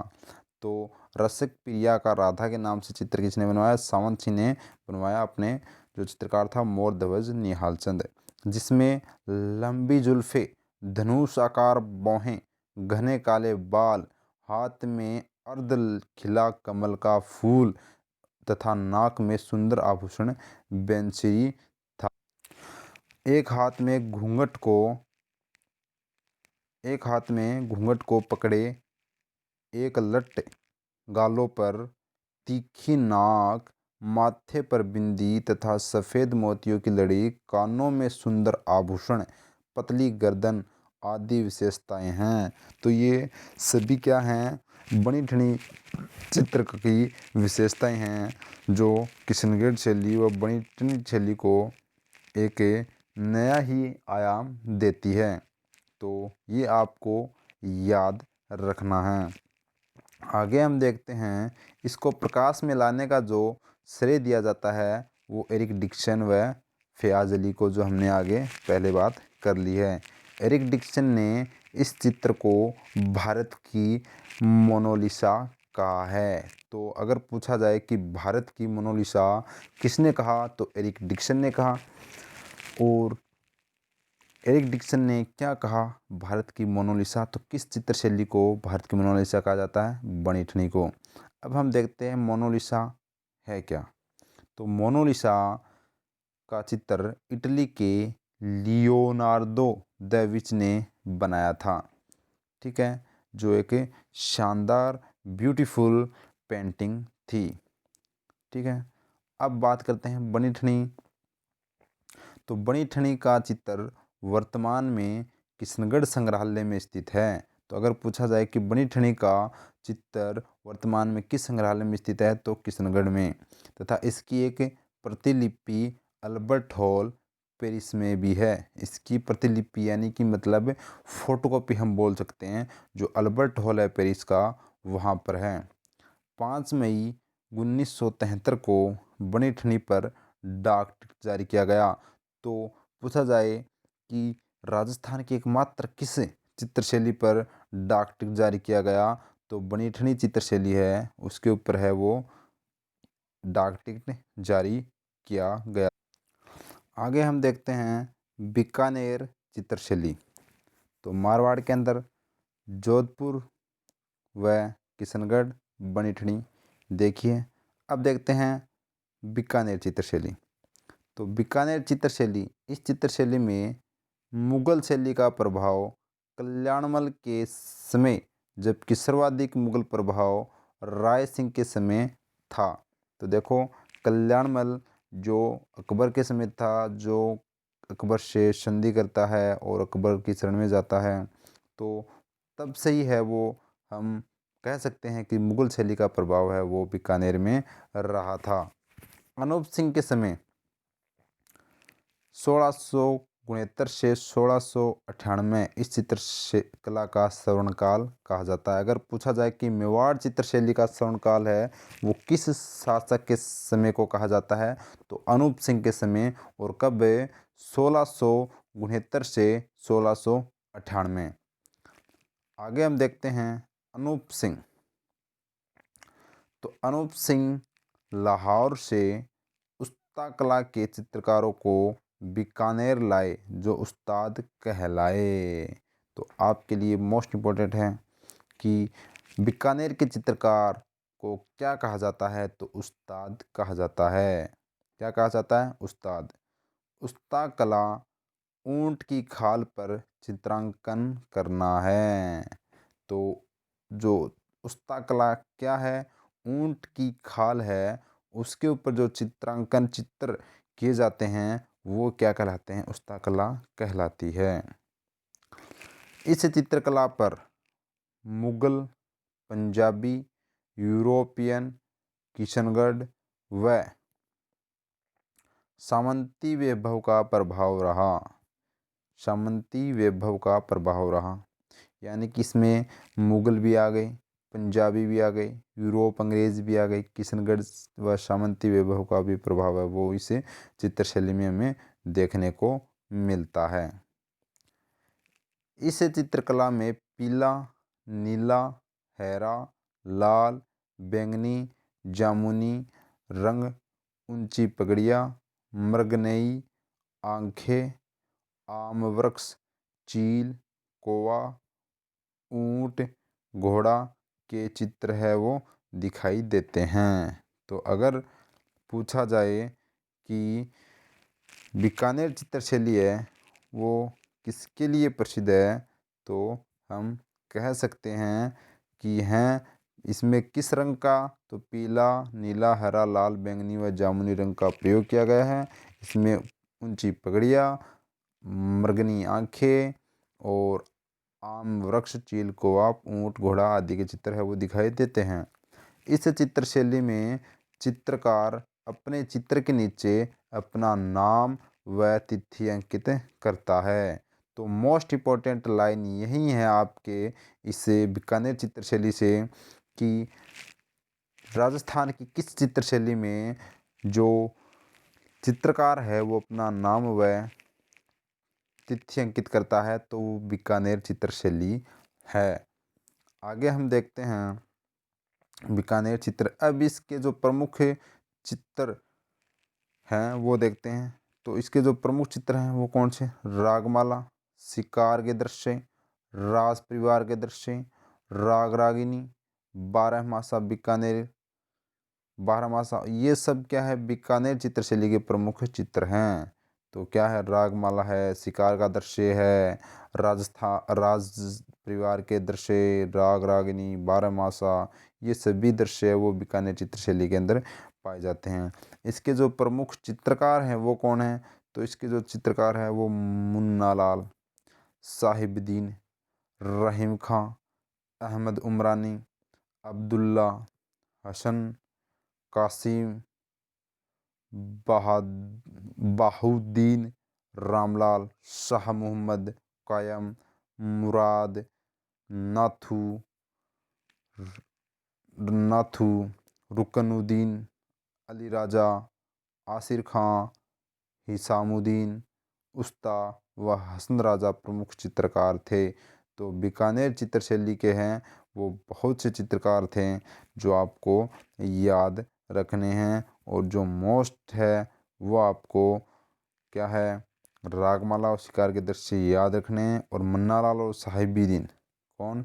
मुन्ना लाल और साहिबुद्दीन है वो अच्छे से याद आपको रखने हैं। और रामलाल भी है वो बहुत बार पूछा जाता है, ठीक है। और ये सभी जो चित्रकार थे वो बीकानेर चित्रशैली के अंदर क्या थे? अपनी तिथि और नाम लिखते थे नीचे। अब आगे जो चित्रशैली है वो देखेंगे हम जैसलमेर चित्रशैली। तो जैसलमेर चित्रशैली की हम बात करते हैं तो यह चित्रकला हरराज भाटी के समय में प्रारंभ हुई। किसके समय में प्रारंभ हुई? हरराज भाटी के समय में यह प्रारंभ हुई थी। अक्खे सिंह भाटी का समय इस चित्रकला का स्वर्णकाल कहा जाता है।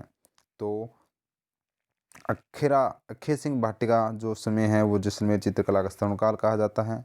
इस चित्रशैली में लोद्रवा की राजकुमारी मूमल व अमरकोट के राजा महेंद्र की प्रेम कहानी का चित्रण है। और ये बहुत ही शानदार है।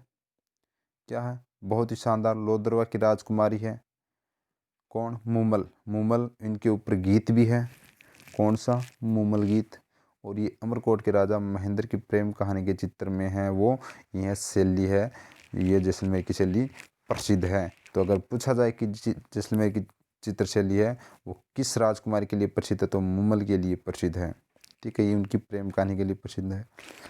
इस चित्रशैली का किसी भी चित्रशैली पर प्रभाव नहीं पड़ा। तो ये आपके लिए एग्जाम की दृष्टि से मोस्ट इम्पोर्टेंट है कि राजस्थान की एकमात्र ऐसी कौन सी चित्रशैली है जिस पर किसी भी चित्रशैली का प्रभाव नहीं पड़ा? तो वो है जैसलमेर चित्रशैली। कौन सी है?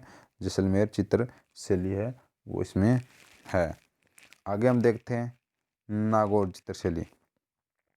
तो नागौर चित्रशैली, इस चित्रशैली का प्रारंभ, नागौर चित्रशैली, इस चित्रशैली का प्रारंभ 8वीं सदी में हुआ था। कब हुआ था? 8वीं सदी के अंदर इस चित्रशैली का प्रारंभ हुआ था। यह चित्रशैली भित्ति चित्रशैली के लिए प्रसिद्ध है। भित्तर चित्रशैली के लिए कौन सी चित्रशैली प्रसिद्ध है? नागौर चित्रशैली। इस चित्रशैली में फीके, भुजे, हल्के व उदास रंगों का प्रयोग हुआ है। क्या हुआ है? प्रयोग हुआ है। इस चित्रशैली में पारदर्शी वेशभूषा, वृद्ध व्यक्ति के चेहरे पर जुहरिया, सफ़ेद मूंगे, सफ़ेद मूंगे, छोटी आँखों का चित्रण हुआ है। इस तरह से इसमें ये चित्र हुए हैं। तो प्रमुख चित्र क्या है? पारदर्शी वेशभूषा, व्यक्ति के चेहरे पर झुर्रियाँ, सफ़ेद मूछें, छोटी आँखों का चित्रण ये इसमें है। नागौर दुर्ग स्थित, अब बात करते हैं नागौर दुर्ग। तो नागौर दुर्ग स्थित महलों में पैदल, घुड़सवार, हाथी सवार, और हम बात करते हैं तो पंखोयुक्त परिया, बेलमुंटो, जल कुंडल में नहाती महिला व भित्ति चित्रों का चित्रण है। तो इसके जो प्रमुख चित्र हैं वो कौन से हैं? नागौर दुर्ग में स्थित महलों में पैदल, घुड़सवार, हाथी सवार, पंखोयुक्त परिया, बेल बुंटो, जल कुंड, नहाती महिलाएं है वो भित्ति चित्रों में का चित्रण हुआ है। नागौर के बादल महल में महिलाओं के चित्र जिनके पंख लगे हैं, उन महिलाओं ने फारसी शैली के कपड़े पहने थे, जिन्हें R.S. अग्रवाल ने पार्शियन गाउन कहा था। तो पार्शियन गाउन के बारे में जिक्र है वो नागौर चित्रशैली के अंदर मिलता है। ठीक है, जो किसने कहा था? R.S. अग्रवाल ने कहा था। आगे हम देखते हैं नागौर। तो नागौर की बात कर लेते हैं। तो नागौर में भित्ति चित्रों को सर्वाधिक बढ़ावा महाराजा बख्त सिंह ने दिया। किसने दिया? बख्त सिंह ने सर्वाधिक है वो भित्ति चित्रों का बढ़ावा है वो नागौर में दिया था। तो ये हमारी मारवाड़ की जो, और हमने मारवाड़ चित्रशैली का है वो यहाँ पर पूरा अच्छे से विस्तार से उसका अध्ययन कर लिया है। मारवाड़ के अंदर जोधपुर, किशनगढ़, बनीठनी, बीकानेर, जैसलमेर और नागौर, इन चित्रशैलियों को हमने अच्छे से देखा और क्या चित्र थे, कौन चितेरे थे और क्या प्रसिद्धि थी। अब देखते हैं हम ढूंढाड़ चित्रशैली। कौन सी चित्रशैली? ढूंढाड़ चित्रशैली को हम देखते हैं। ढूंढाड़ भाषा है और ढूंढाड़ क्षेत्र के अंदर जयपुर, अलवर, दौसा, इनका क्षेत्र है वो आता है। तो अब देखेंगे ढूंढाड़ के बारे में। तो इस चित्रशैली पर सर्वाधिक मुगल प्रभाव पड़ा। अगर क्वेश्चन पूछा जाए कि सर्वाधिक प्रभाव है वो मुगल शैली का किस चित्रशैली में पड़ा, तो वो था ढूंढाड़ चित्रशैली। यह चित्रशैली आदमकद चित्र, पोर्ट्रेट चित्र व भित्ति चित्रण के लिए जानी जाती है। अब इसमें मुगल शैली का सर्वाधिक प्रभाव क्यों पड़ेगा? क्योंकि ढूंढाड़ में जयपुर आता है। तो जयपुर के जो आमेर के शासक थे भारमल कच्छावा, वो मुगल जो अकबर था उसके साथ है वो संधि कर लेते हैं और अपनी पुत्री जो जोधा बाई के नाम से जानी जाती है उसकी शादी है वो किससे कर देते हैं? अकबर से कर देते हैं। तो इस तरह से जो रिश्तेदारी होती है, तो अब देखो ज़्यादा तो होनी है। तो यहाँ पर क्या होगा?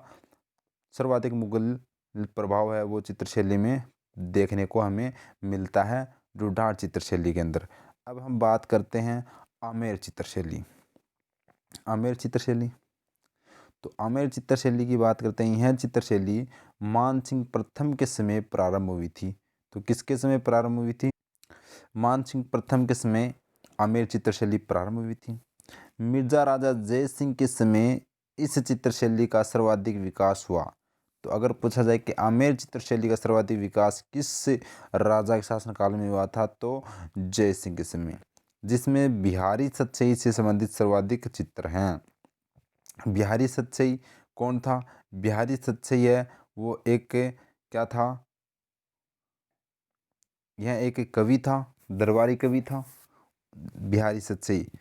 ठीक है, अब हम बात करते हैं 1591 में 1591 में अयोध्या चरित्र ग्रंथ की रचना की गई।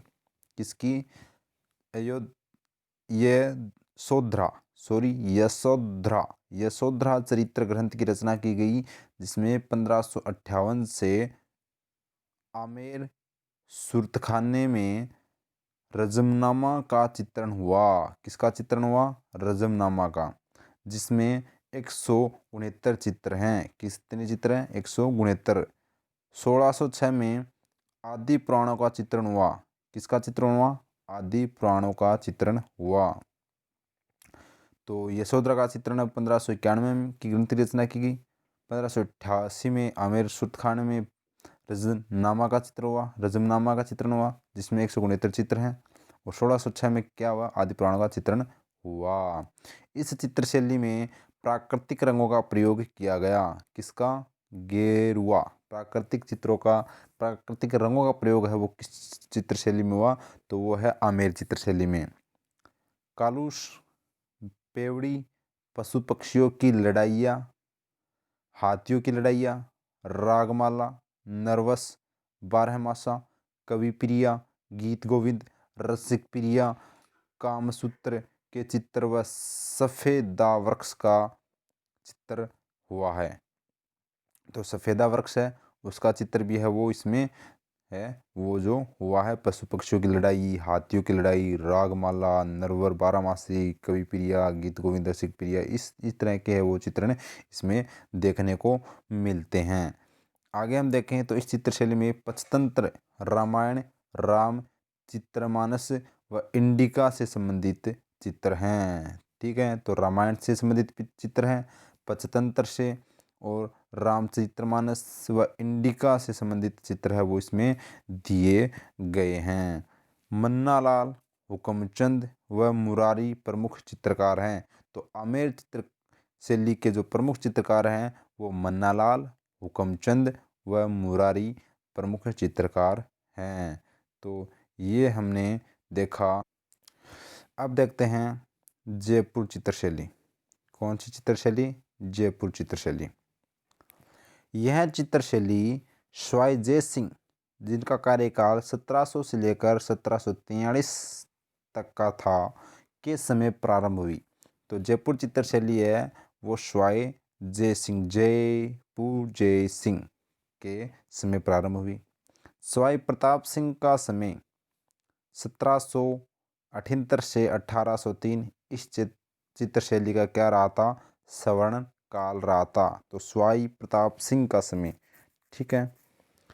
इस समय रामायण, भागवत, गीत गोविंद, दुर्गा सप्तशती, राग रागिनी के चित्र हैं।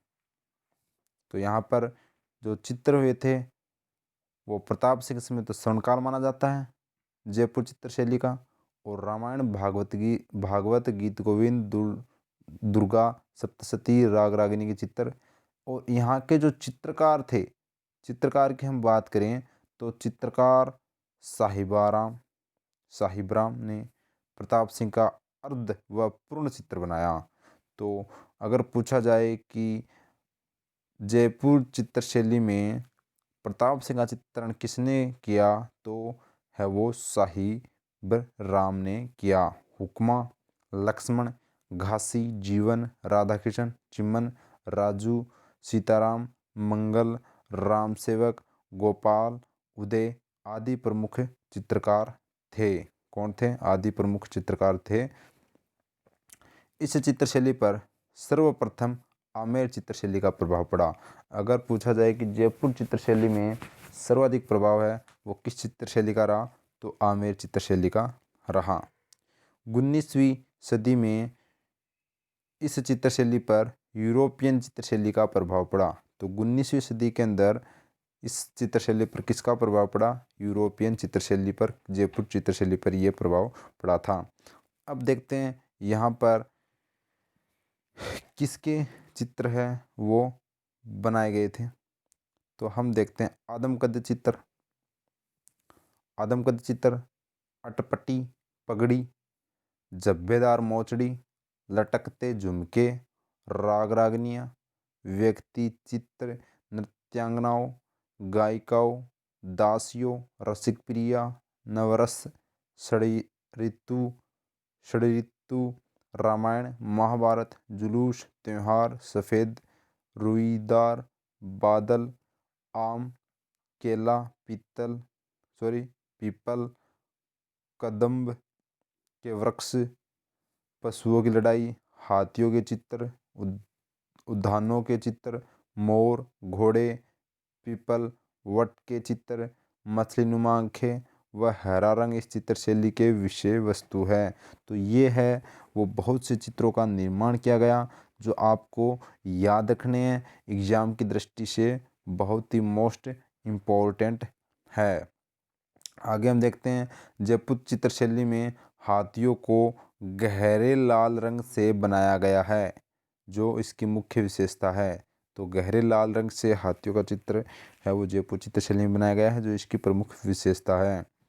महिला का आकार मध्यम प्रकार का है जो कुर्ता, दुपट्टा, जामे, ओढ़नी, पायजामे व पारदर्शी चुन्नी ओढ़े हैं। पाजेब, चूड़ी, बाजूबंद, टेवता, कंठी, टीका, टोडी, हार, बाली आदि मुख्य आभूषण हैं। तो इसमें महिला का चित्र भी है वो किया गया है जिसमें वो हर आभूषण है वो इसमें दर्शाए गए हैं।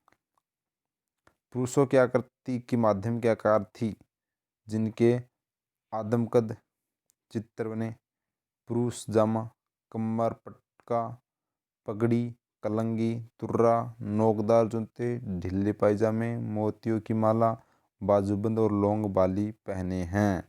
तो ये पुरुषों के जो है वो वस्त्र आभूषण है वो इसमें अच्छे से इस चित्रशैली के अंदर बनाए गए हैं। 1857 में राम सिंह द्वितीय के समय जयपुर में महाराजा स्कूल ऑफ आर्ट्स बनाई गई।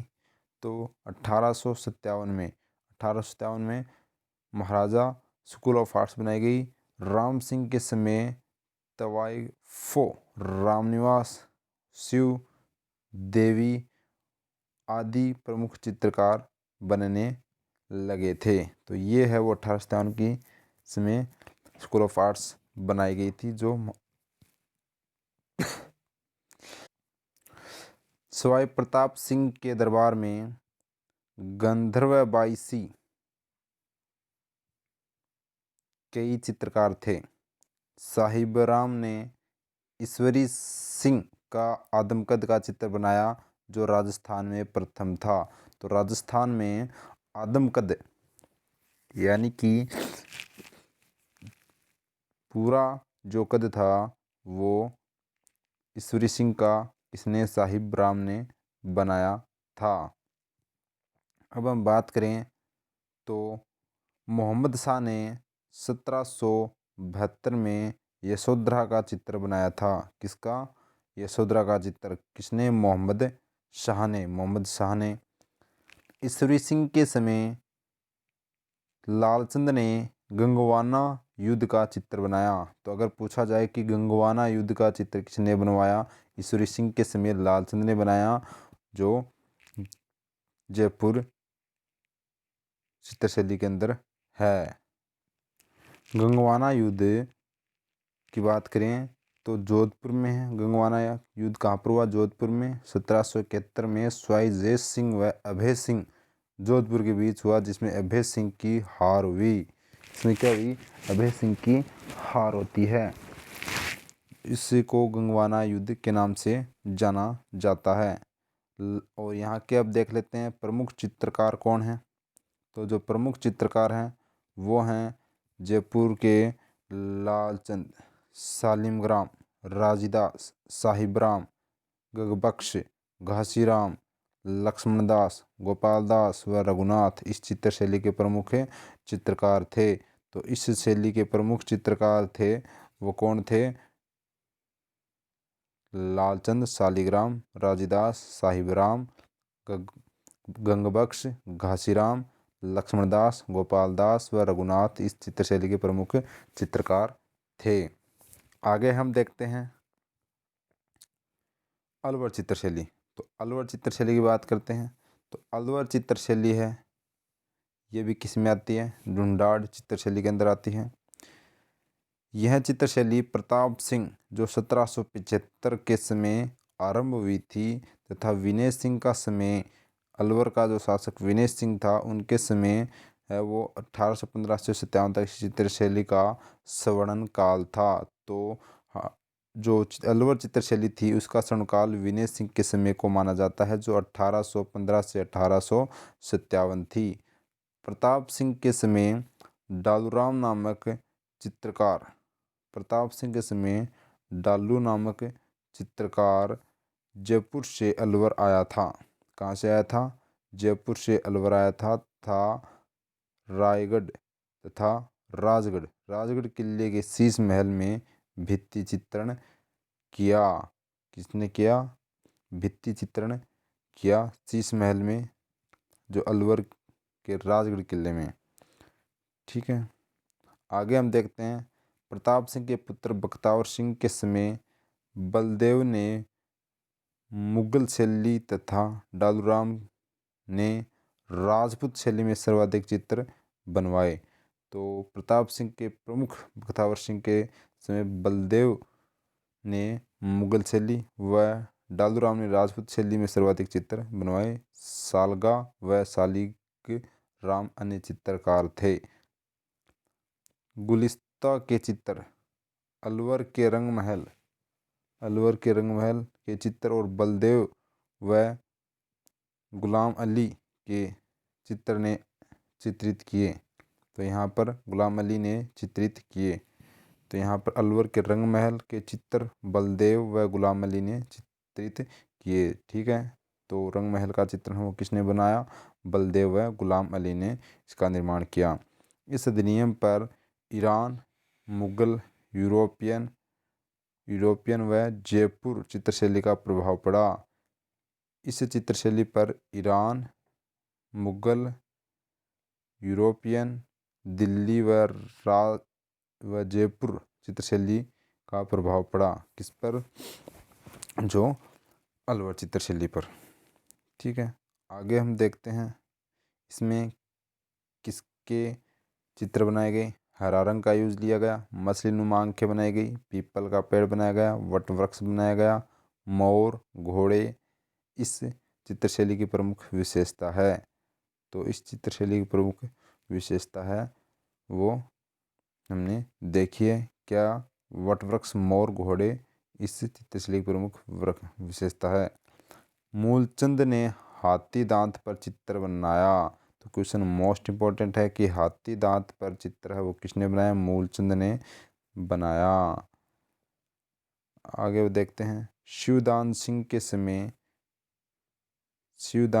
के समय काम शास्त्र पर चित्र बने।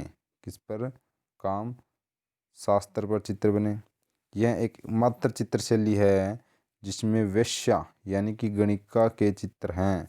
वेश्या आप जानते होंगे, वेश्या के चित्र है वो किस शैली में पाए जाते हैं? वो हमने अभी अभी जो अलवर चित्रशैली के अंदर देखा है। अब हम बात करते हैं शिवदान सिंह के समय कामशास्त्र पर चित्र बने। एकमात्र चित्रशैली जिसमें वेश्या के भी चित्र है वो बनाए गए थे। बुद्धराम, डालचंद, मंगलसेन, नानक राम, बुद्धराम, छोटेलाल, नंदराम, जमुनादास, गुलाब अली, बलदेव व मूलचंद अलवर चित्रशैली के प्रमुख चित्रकार थे। तो ये जो चित्र है वो अच्छे से चित्रकार है वो याद रखने हैं आपको। एग्ज़ाम की दृष्टि से आपके जो सपने हैं वो पूरे करने हैं। मेहनत करते जाइए, सफलता आपके कदमों में होगी। यह आपका खुद का आत्मविश्वास है वो खुद पुकारेगा कि अब हम मंजिल के पास आ गए अगर मेहनत करते रहें तो। आगे हम देखते हैं शेख सादी रचित गुलिस्ता ग्रंथ जवाहरातों की स्याही से रचित जवाहरातों की स्याही से रचित ग्रंथ को शेख सादी रचित गुलिस्ता ग्रंथ कहते हैं। विनय सिंह के समय चित्रित किया गया विनय सिंह के समय चित्रित किया गया जिसमें 17 रंगीन चित्र हैं। तो जिसमें 17 रंगीन चित्र है वो कौन से हैं, किसके समय में चित्रित किया गया? विनय सिंह के, जो विनय सिंह अलवर के शासक थे। आगे हम देखते हैं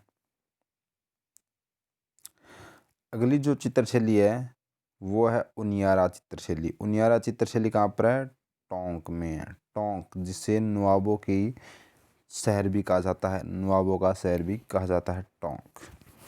इस चित्रशैली, अब हम बात करते हैं इस चित्रशैली को सरदार सिंह जो 1740 से 77 ने प्रसिद्ध किया। तो उनियारा चित्रशैली को प्रसिद्ध किसने किया? सरदार सिंह ने किया। संग्राम सिंह ने भी इस चित्रशैली को प्रसिद्ध किया। किसने किया? संग्राम सिंह ने भी। अब हम बात करते हैं मीर बख्श ने हनुमान जी, भगवान राम, सीता, लक्ष्मण के चित्र बनाए। तो अगर बात करें तो रामायण के जो चित्र हैं, जो हनुमान जी, भगवान राम, सीता, लक्ष्मण जी, इनके जो चित्र है वो मीर बख्श ने बनवाए। और मीर बख्श है वो किससे चित्रशैली का चितेरा था? तो वो था उनियारा। और उनियारा चित्रशैली है वो टोंक की है और टोंक को नवाबों का शहर भी कहा जाता है। आगे हम देखते हैं यह चित्रशैली जयपुर व बूंदी के मध्य उनियारा ठिकाने में प्रसिद्ध है। उनियारा ठिकाने में प्रसिद्ध है। ठीक है, बूंदी व जयपुर के मध्य में है उनियारा। इस प्रसिद्ध चित्रशैली पर जयपुर व बूंदी चित्रशैली का प्रभाव है, यानी कि बीच में है, जयपुर के बीच में है। ये मान लो जयपुर है, ये बूंदी है, बीच में उनियारा है। तो इसी का भी प्रभाव पड़ेगा और इसी का भी प्रभाव पड़ेगा। तो इसलिए जयपुर व बूंदी चित्रशैली का प्रभाव इसमें पड़ा है। इस चित्रशैली में आदमकद चित्र, बारहमासा, रामायण, राज दरबार, राजा महाराजा,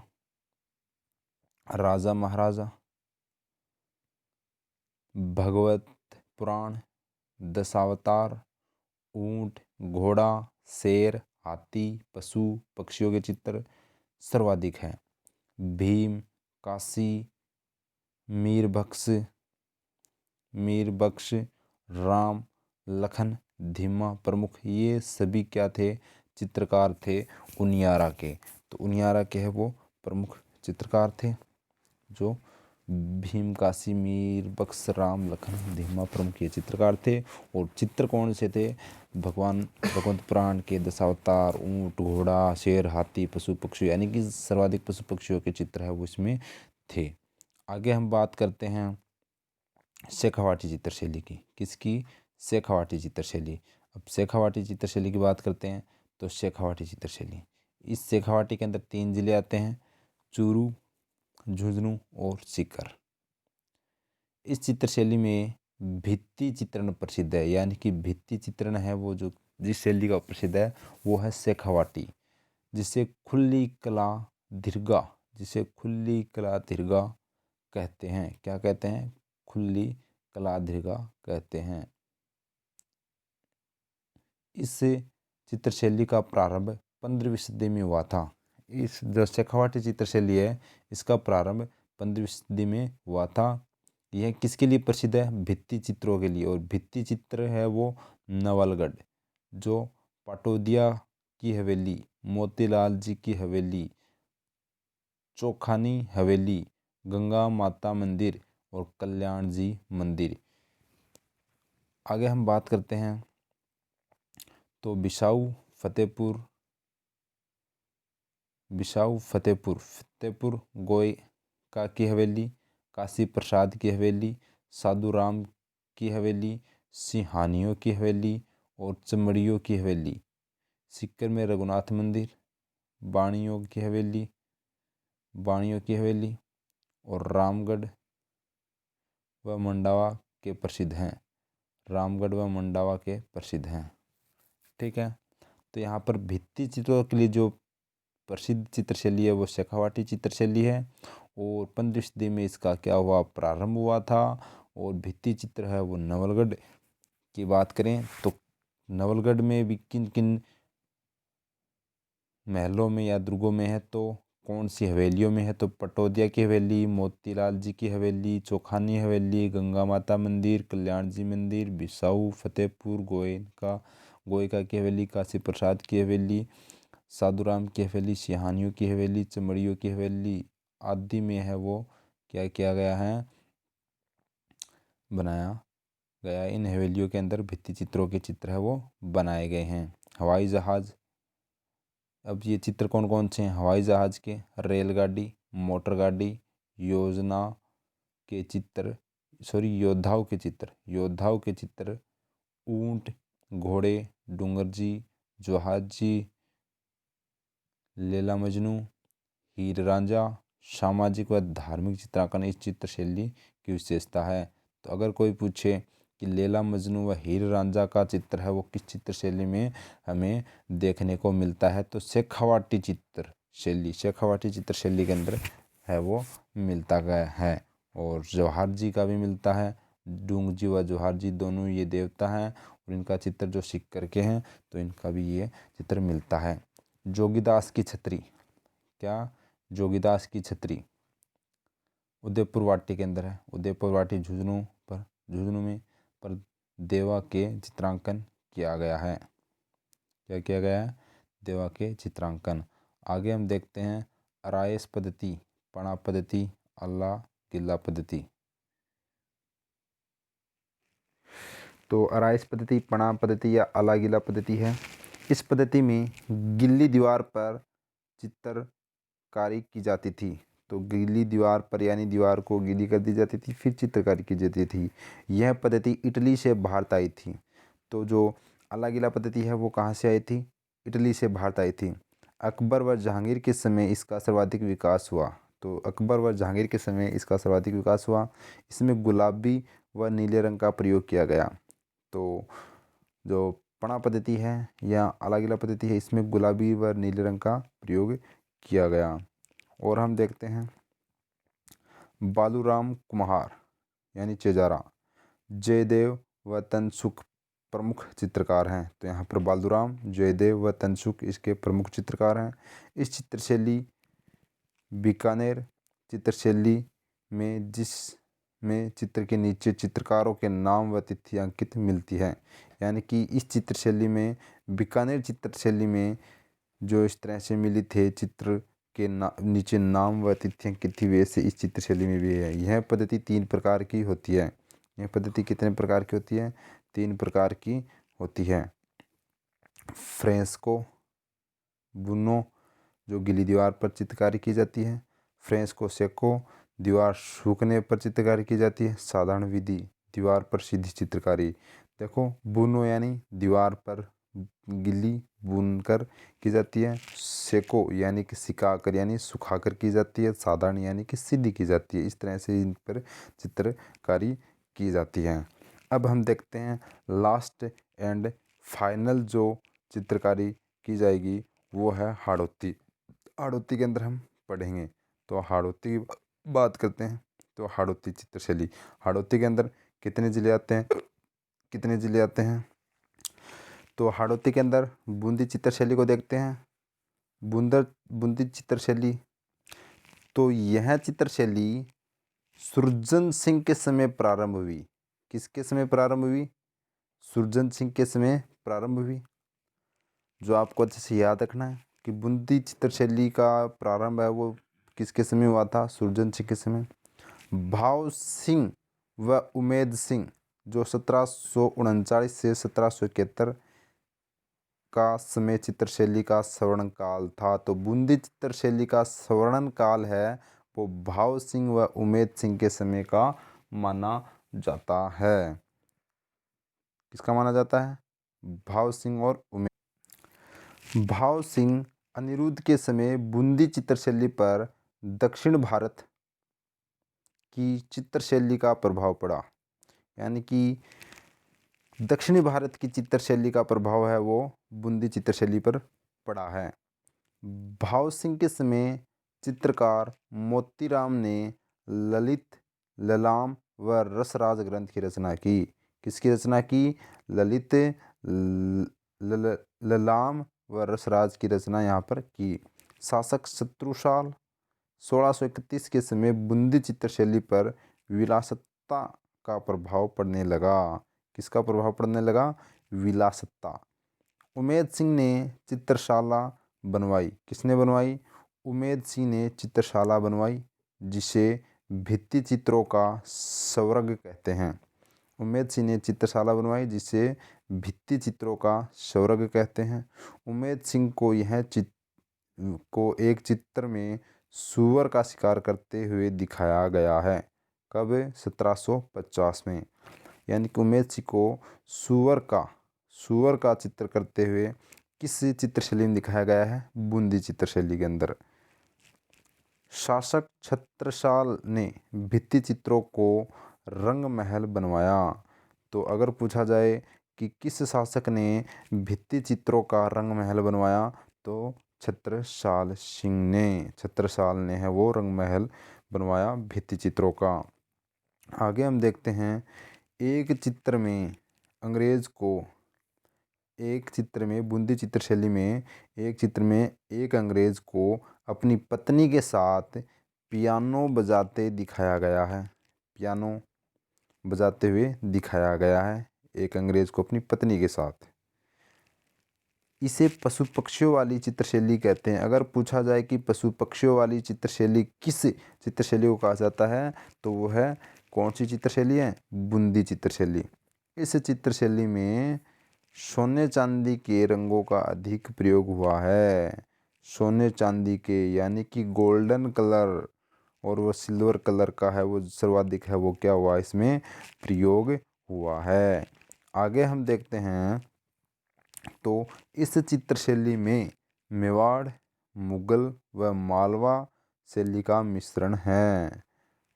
क्या है? इस चित्रशैली में मेवाड़, मुगल व मालवा चित्रशैली का क्या है? मिश्रण है।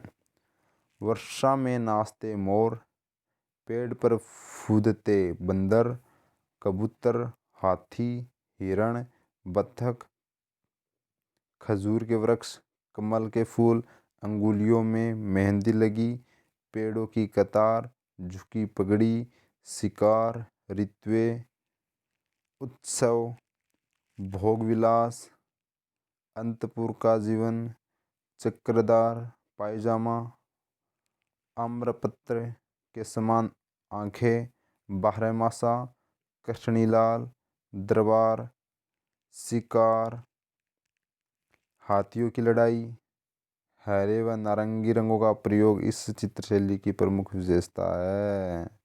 तो यहाँ पर इस चित्रशैली में है वो बहुत से चित्रों का निर्माण किया गया है और हरे व नारंगी रंगों का प्रयोग है वो किया गया है।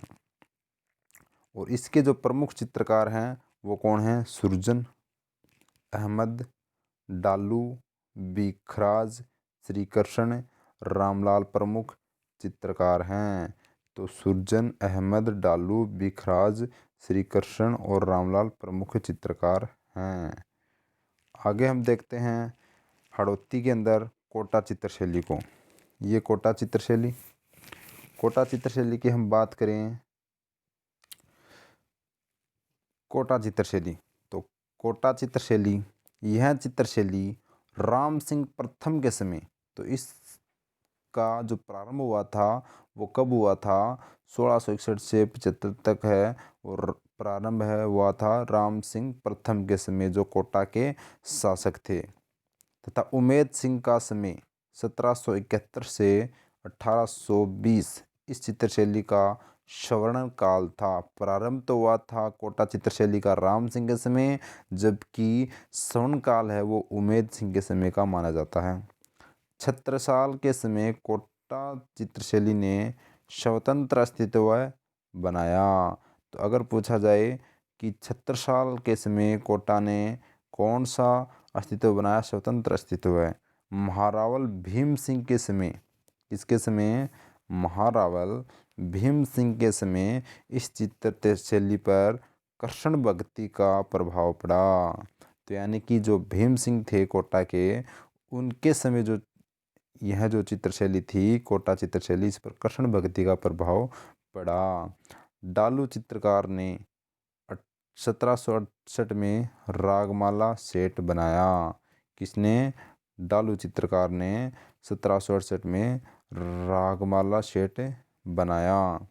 अब हम बात करते हैं, इसमें जो प्रमुख दृश्य थे, चित्र थे, वो कौन कौन से थे। बादलों के दृश्य, मोर, बत्तख, खजूर, हिरण, मृग नयनी आंखें, श्रृंगार बेला, बेटी की विदाई, पैर का कांटा, राम द्वारा हिरण का शिकार करते चित्र, नायिका, भेद, राग रागिनी, हल्का, पीला, नीला व हरा रंग व रानियों और राजाओं के साथ शिकार करते हुए दिखाया गया है। ठीक है, तो ये इसमें दिखाया गया है। पीला, नीला, हरा व रंग लिया गया है और रानियों को राजाओं के साथ क्या करते हुए, शिकार करते हुए दिखाया गया है। आगे हम देखें तो कोटा की जाला हवेली भित्ति चित्रों के लिए प्रसिद्ध है। किसके लिए प्रसिद्ध है, भित्ति चित्रों के लिए प्रसिद्ध है। हरे रंग की पृष्ठभूमि पर भूरे व गुलाबी रंगों से चित्रण कोटा चित्रशैली की विशेषता है। तो कोटा की जाला हवेली भित्ति चित्रों के लिए प्रसिद्ध है। हरे रंग की पृष्ठभूमि पर भूरे व गुलाबी रंगों में से चित्रण कोटा की चित्रशैली की विशेषता है। ये इसकी विशेषता है। इसके प्रमुख चित्रकार कौन हैं, वो भी हम देख लेते हैं। तो प्रमुख जो चित्रकार हैं वो है लच्छीराम, डालू, गोविंद, नूर मोहम्मद, लालचंद व रघुनाथ प्रमुख चित्रकार हैं। तो लच्छी राम, डालू, गोविंद, नूर मोहम्मद और लालचंद व रघुनाथ प्रमुख चित्रकार हैं। तो ये आपके है वो हमारी राजस्थान की संपूर्ण जो हमने क्या देखी, चित्रशैली देखी। 4 प्रकार की चित्रशैली थी, वो हमने है वो इसमें देख ली है। और आगे हम, तो ये हमारी राजस्थान की सभी चित्रकला चित्रशैली है वो कंप्लीट होती है और आपके रीट के एग्ज़ाम की दृष्टि से बहुत ही मोस्ट इम्पोर्टेंट है।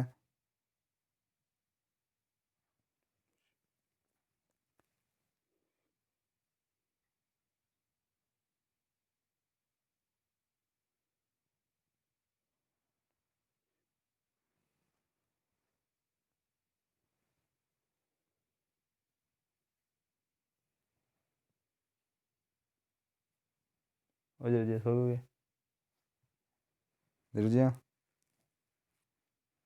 ओए।